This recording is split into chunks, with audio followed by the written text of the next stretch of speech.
The interaction that made this profession attractive to me came through album covers. It was art that lived in my living room. That really spurred an interest in then going to art school and actually learning it properly. In my 20s, I really didn't do any planning at all.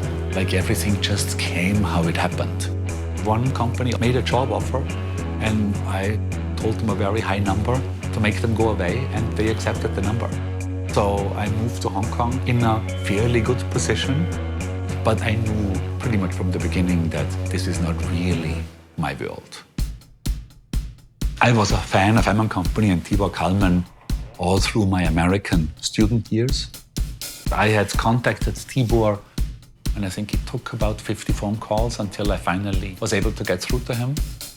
He had this knack for really giving fantastic advice. He knew that I was making quite a bit of money, and he said, "And don't you fucking go and spend all the money they pay you, or you're gonna be the whore of the ad agencies for the rest of your life."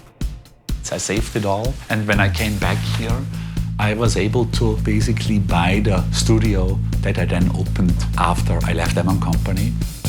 So I didn't have to pay rent, which was ultimately an incredibly important design decision.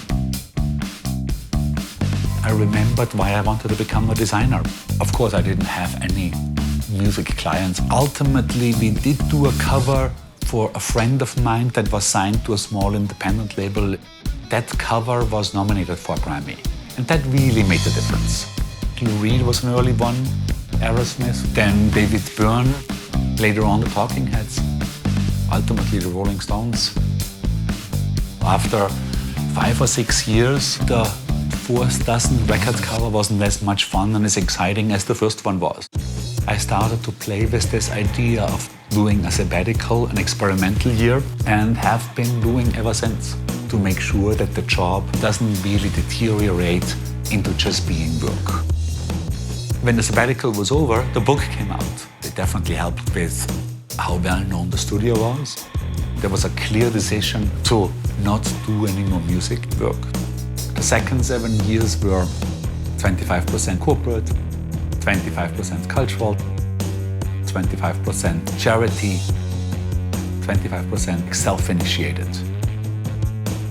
I'd say the advantages of staying small are many. We're independent. We don't really rely heavily financially on our clients. That, of course, influences the chances that you can do the kind of work that you want to do. Right after the first sabbatical, we got 2 clients that gave us an incredible amount of freedom. I came across a little list in a diary again that said things I've learned in my life so far. I picked one of them, "Everything I do always comes back to me." We designed that sentence and published it, thinking that it was fairly self-indulgent. Surprisingly, some allowed us to do that. By the time 4 or 5 of them were published, we then had clients seeking us out specifically to do that.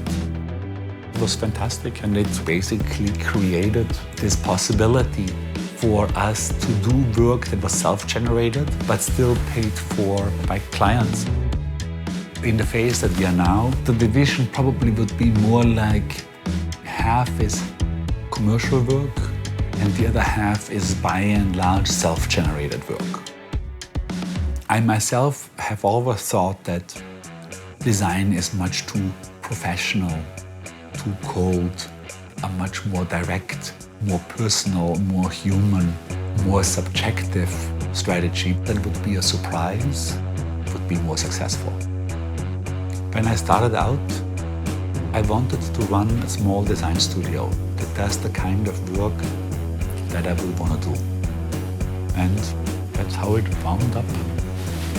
I run a small design studio that does the kind of work that I want to do.